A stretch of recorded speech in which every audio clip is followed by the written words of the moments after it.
Hello YouTube, this is Pylon, and I'm back with another Wolcen video. I'm back with my Necromancer.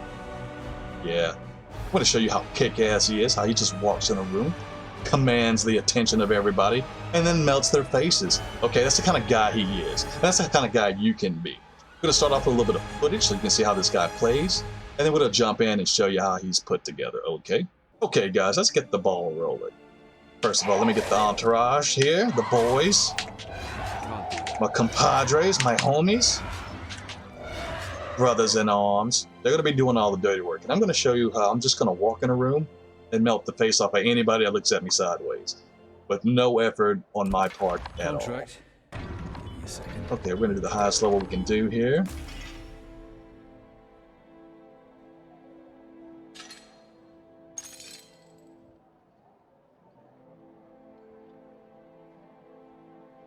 Oh, this one's going to be a fun run.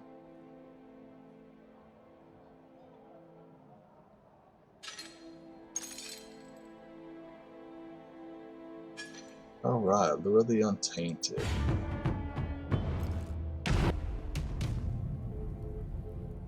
Alright, boys, let's get to work.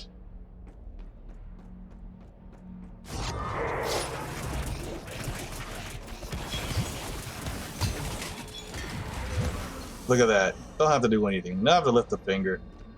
No auto attacks. No weird skill rotation. I'm just gonna keep my auras up here and let them do all the dirty work.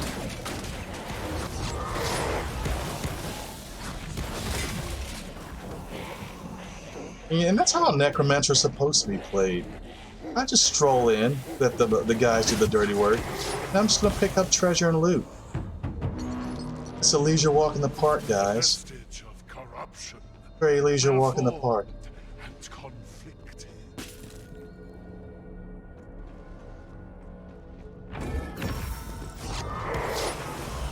My gaze pierces your every intent. You are condemned to eternal rest. Now what are you gonna do? Look. Nothing. I'm going already.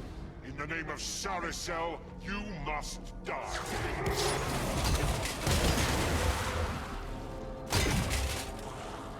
Don't worry about these guys. Look, we have an elite up here. Let's give this guy a whirl.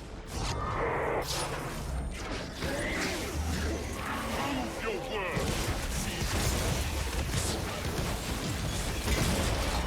You need more than that to take me down.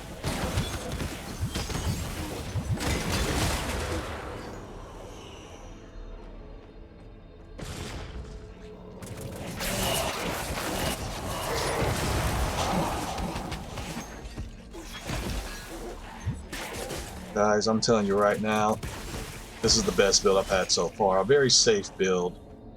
Very destructive build.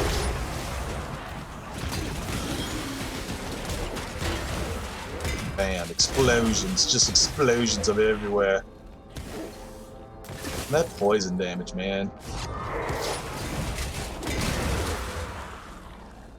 Don't have to lift a finger.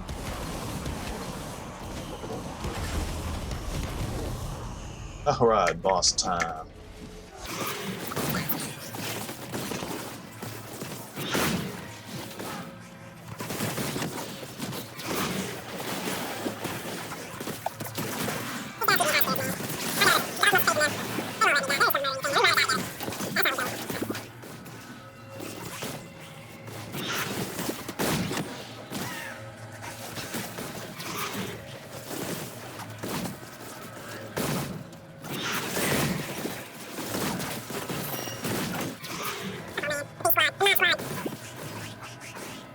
Oh, did I lose a buddy? Not happening. Let's see, let's get... Yeah, I lost one guy.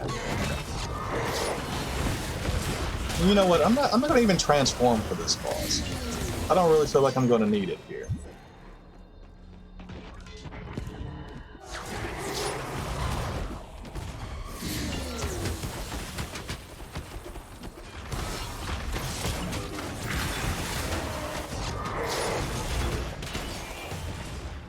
Done.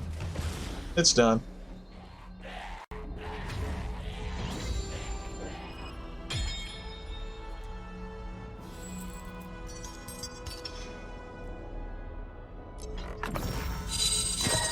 guys, I feel like I proved my point here. Okay, guys, let me go ahead and show you how I accomplished this epic feat. First of all, let's take a look at his stats. I'll explain that first because it'll snowball into everything else. So I went for pure toughness, and the reason why I was tired of getting one shot in game. I have this really cool Ice Mage build, and you can dish out damage, but dude, you just get unlucky. A specialty mob will come in and just flatline you, and there's nothing you can do about it. And even so, more so in public games, you team up, you don't get those 3 extra tokens to come back to life. So you die, you gotta either hope your friend survives or resurrects you. And a lot of times, you know, if you're getting one shot, he's getting one shot too. So toughness here, I have been putting maybe a point here and there in wisdom, just so I can get the element chance score. But everything, my main focus is toughness, so I can stay alive. Okay, let's jump right into my skills here. Definitely took Bulwark of the Dawn. And the main reason is that it'll keep you topped off, and you can spec it to it'll give you some AoE damage. Let's go ahead and look at some of the passive I have active right now. We have skill duration plus 2 seconds. We have the area of effect damage here, so you know, your boys are doing most of the damage, but you know, you can chip in a little bit. So you put this bad boy on, and you just walk around and try to infect everything. We have a reduction in cooldown here, a 3.3 second reduction. A skill duration plus 3 seconds again here. Healing area of effect follows the player that it was cast on. So I think you definitely have to have that. I feel like all of these are a must for the build. And then you have increased healing rate here. If you wanted to, you can find some other little places to put it here if you're having problems with your willpower cost. But honestly, I'm not. Once you summon your guys, you're not doing a whole lot of willpower spending. And if you get a pretty good potion here, which I have the hyper concentration potion, you hit that every now and then if you're getting a little low to pop you back up. And there's a couple little things. You might not be able to do this build until in-game. Matter of fact, you won't be able to do it until in-game. There's a couple of things you'll need. You'll need to unlock your duplicate skill and the 5th skill slot button, which I have done here. So well, let's take a look at my zombies. They are built the exact same way. And I gotta show you what we got going on here. So passives, as far as I have here, the increased damage for summons, increased movement speed for summons, convert summon based toxic damage to lightning damage. Summon becomes a mage that casts a projectile shield. That is really cool. I don't really use it now. When I first got the build, I did before I got my 5th skill slot, and it'll protect all your archers if you decide to do archers instead of melee. I have increased attack speed of summon here, and increased damage there. So, there was one here. I did have this one at first, and pretty much it gives you a better warrior zombie. But the thing with that is I felt that he was dying a little bit too much, especially when you're jumping in on the enemies there and they do some really bad AoEs. I just like to summon archers, the sorcerers, because they stay back. So those two guys are built the exact same. And then I went and used Feeding Swarm. So, and these are the guys, these are the melee soldiers. You can go archers. I tried them at first, but I didn't like how they kind of, when they run ahead, they'll stay ahead of your character. And sometimes they'll be running into the fray before you get there, and they can die really easy. So I kind of went with, I have the 2 sorcerer guys, and I have 4 of these guys here. They'll run in with me. A little bit tankier. And okay, let's go into the spec of these guys here. Increased damage for the summons, increased damage. Max summons, increase the number of summons by 1. Increased movement speed of summons and the health of summons. So this is like a 2-for-1. So you get speed and health. Increased damage of summons. And right here, summons become bigger, increasing their health and damage. Reduce the number of summons. I felt this was a necessity. It makes them a little bit more tankier, so you don't have to keep recasting. Especially when you get the bosses. Bosses can one-shot these enemies really easily. Now, they will kill them every now and then, but not as often. And a lot of times I can get in there, even though they die, my other guys will mop up. So I really don't have to sit there and try to juggle skills and resummons in the middle of a battle. Okay, and last but not least, we have Plague Burst here. And I want to say my build really started to shine once I picked this bad boy up. Before I got my 5th slot, I didn't have it. and I would just have my AoE damage from the bulwark Dawn. But with this bad boy, you're dropping AoE fields like crazy, man. Every time something dies, it leaves a poison field behind, which helps you kill more enemies. Also, it's spec'd in a way to where it'll give you more summons. So let me show you how this is spec'd into. We have the increased area of effect here. Leaves a poisonous cloud when an enemy or friendly summons dies, dealing damage over time. We have increased chance to inflict ailment on enemies for allies inside explosion area of effect. We have chance of explosion to frenzy enemies, and chance to summon monster as allies. So that's how I'm spec'ing it is, and you know, with it, I just feel like I shred so much faster. So this really concludes my skill setup for this particular build. Now let's go into my skill gate here, and I'll show you exactly where I went to. So the concept behind this build, I really went for a lot of defense, just because I wanted to stay alive, and every now and then I would pick up some damage dealing stuff that would help my guys do more damage. But the main focus was for defense. So I started a slow crawl up this way here. I took this increase your passive dodge chance score, 100% passive dodge chance score after being hit. Kind of filled out this area a little bit. Blocking a hit provides you and your allies with an increased all resistance score buff. Each point of physical resistance increases the damage you deal with all damage types, but decreases your critical chance. So I really didn't have any ferocity. My critical chance was crap at the moment, and forever will be with this particular build. So taking this, have it to where I can do a little bit more damage with my stats. So that one was cool. All right, we go up here. Benefits from block chance with any weapon equipped. So I did for my gear, I tried to get heavy gear, which gave me block chance, and I actually tried to pick up things that do with dodge as well. But we'll get with that in a little bit. All right, over here we jump to blocking an enemy attacks, inflicts them with weakness. Apply 2 weakness stacks upon blocking an attack to the target in a 7-meter radius. This was kind of an afterthought.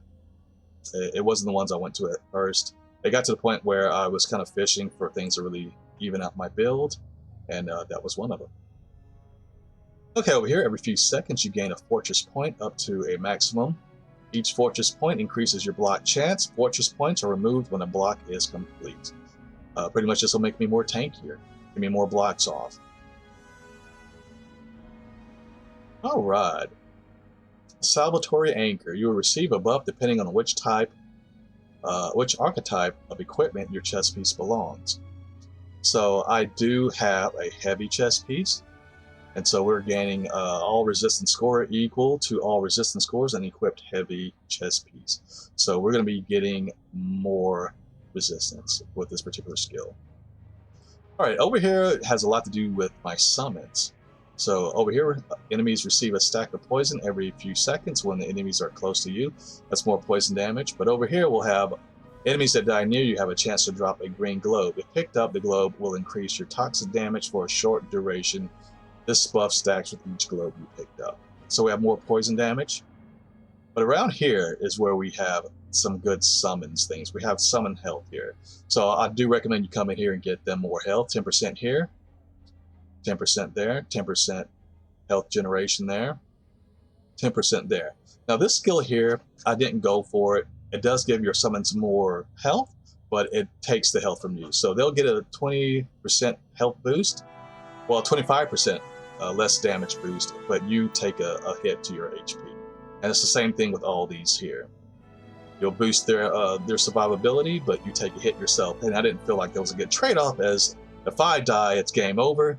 If a summons dies, I can just pop them back up. So I did not take this. You may want to take it and see how you come out ahead, but I didn't want to get one-shotted, so I was trying to keep all the health for myself.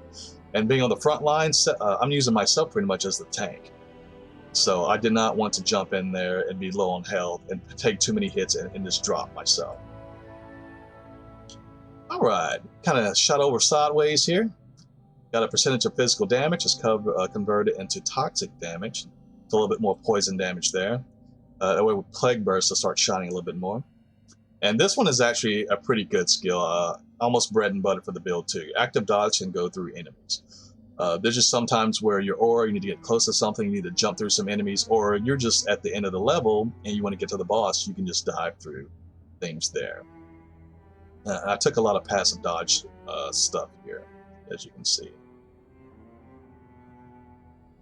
No, so I just came this way just to get this 25% toughness, give me a bit more tankier right there. And as far as finishing the build, I'm probably going to work my way over to this way, where you're going to pick up health globes. It'll give you some resistance score there. But yeah, that's how this guy was fleshed out. He's an absolute beast. He doesn't go down with one hit. I don't even have to do damage. I just walk through, pick up my loot. That's another good thing about the Bulwark of the Dawn here too. It has this AoE effect. And in a regular dungeon, you're knocking and breaking all these boxes and pots and stuff, and you're just getting gold out of them. So yeah, I don't have to sit there and try to auto attack any of that stuff to get it, open and get my gold. So overall, I feel like this is a very OP build. It's very powerful. I don't get one shot. My guys do. I take none of the risk. I have all this good DPS and none of the risk. So, but if you guys like what you saw here, go ahead and hit that subscribe button. I'll keep my builds and my footage coming. I do love the game, and I'm still exploring it. And hopefully we can flesh out the end game together. So until next time, guys, this is Pylon signing out.